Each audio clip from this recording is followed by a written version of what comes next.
Hi everyone.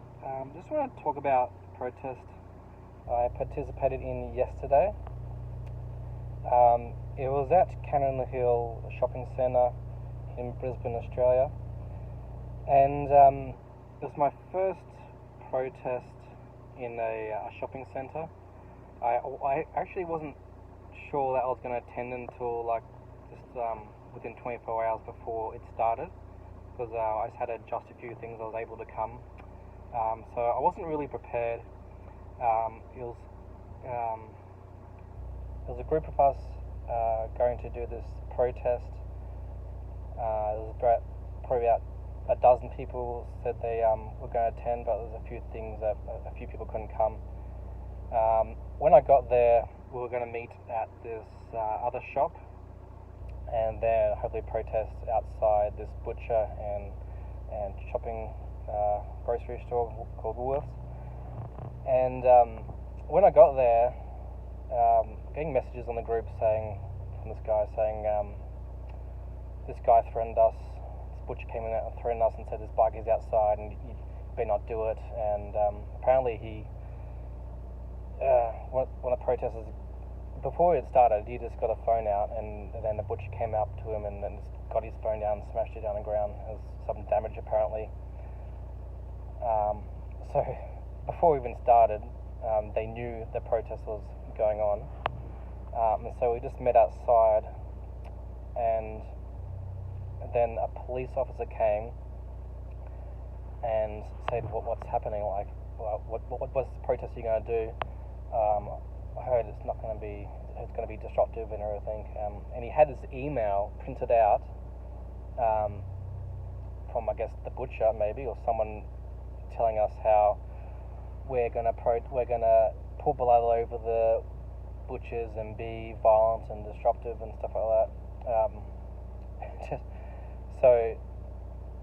And then the police officer talked to Sky, and she did really well and sort of calmed him down. And she was just saying that it's a peaceful protest and discussing what we can and can't do, and he pretty much said, yeah, okay, that's fine, you can do a protest. So that was kind of surprising from what happened at the start, before even the protest started. So the couple that had the damage, they were talking to the police officer after that, just to get the report done through the abuse that the butcher, with the phone and everything like that. So they were just left with just four of us, and so we went ahead with it. So and there were security guards there already prepared as well. So there was an Indian security guard and then this big Maori guy outside Woolies. So we went in, and Sky led the chant, and she was speaking, and we other three of us guys were just holding signs up, and we went to the outside the butcher fairway, and and then we started saying some chants, and then the amount of triggered people. You had one guy, he was apparently a Mormon, who's just saying, I'm going to eat every cow, I'm going to eat one more cow every time you say stuff. And then outside was the butcher owner, and then must have been wife and daughter, I assume, and a friend or something. They were all out there sort of laughing and giggling, and the police officer was there. I think he was trying to interview the guy about the damage. He was talking, and the security guards were just standing there.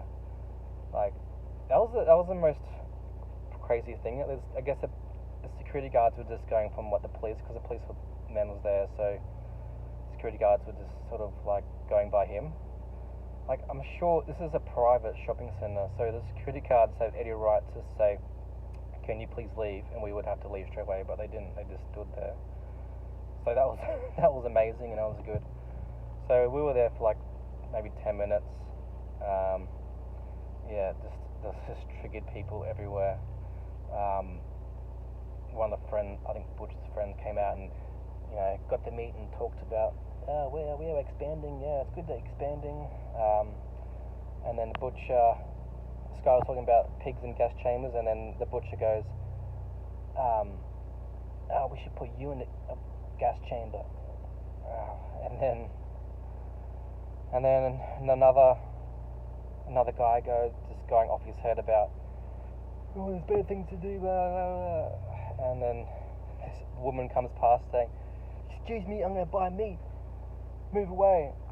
It was pretty hilarious, the amount of triggered people, and it's just like a typical protest you see from Tash Peterson.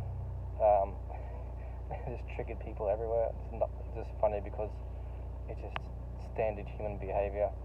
People cannot handle hearing the truth.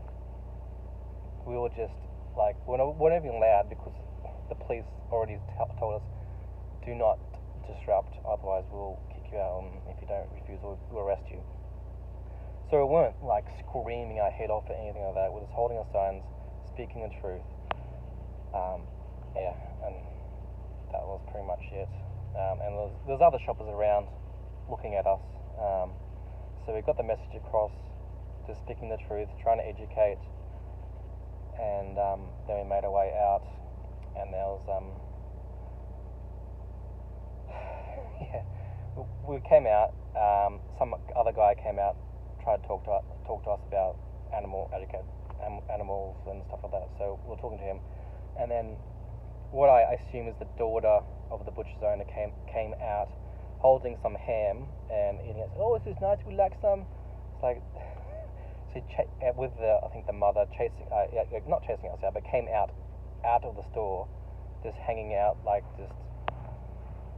you're wasting it. Why are you wasting your time? And said, oh, you dog budgets. And this guy was saying, it's Saturday. We work, but weekends we don't work. And she was just off her head, so triggered. And then she was like saying to the other guy, did you get permission for this guy pointing at me to videotape? He says like, yeah, I don't care. It's like, it's illegal, you can't do that. Yet she was videoing us when we first came in, so she seemed without permission. Yeah, so that was funny. And what else happened? They were saying like, oh yeah, we care about our pets at home, we give them a good home, but these are food, these animals, we eat, so we don't care. And yeah, that's pretty much it. It was quite interesting. I learned a lot. As I said, I was pretty unprepared. I was just thinking I'll just go in, hold the sign, and that's about it. So there's a few things we learnt. The reason why they knew is that we posted on a vegan group, and then other people used that and posted on other vegan groups. And there must have been someone who told the butcher about this happening, and that's why the police knew, that's why the butcher knew, and that's why he even threatened saying, we're going to bring bikies around at their outside if you do this protest. So I don't know why they were so petrified of us. They're so petrified of us, and then they're saying, oh no, you guys are wasting time, you're doing nothing, blah blah blah. Yet they call the police and everything else. Either, what do you think? Either we're going to disrupt and going to call the truth about the animals, and that's going to cause everyone not to buy at their store, or what is it? It's the other hand where he's trying to say that you guys are doing nothing, it's just a waste of time, blah blah. So which is it? You have to choose one. So that's about it. That's the review. I've got some video. There was another guy that was supposed to come, couldn't come. He was going to take the video, so I didn't know that I was going to take a video. So I was holding a video camera with a sign in one hand and trying to video it like halfway through the protest. So I can post a bit of it later, but yeah, it's not going to be fantastic at all. But yeah, that was I think that's the first protest at like a retail sort of store in Queensland for like 2 years.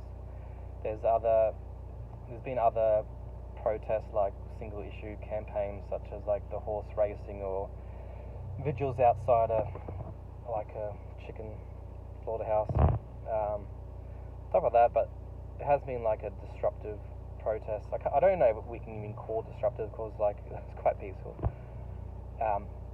In the end, because we had the police and the security guards there, sort of helping us. It was funny because when we exited, the big Maori security guard goes, "Oh, great protest, thanks." So he's like even thanking us. I guess because he didn't have to do anything, he was just sitting there. So that was quite interesting too. Anyway, I hope this is more to come for Brisbane. There's no outreach going on in Brisbane. There's pretty much nothing happening. This is Brisbane's capital of Queensland. Queensland's 5 million people. So I think we need more voices speaking up for the animals in Queensland, in Australia. Alright, I'm out. Thanks for listening. See you later.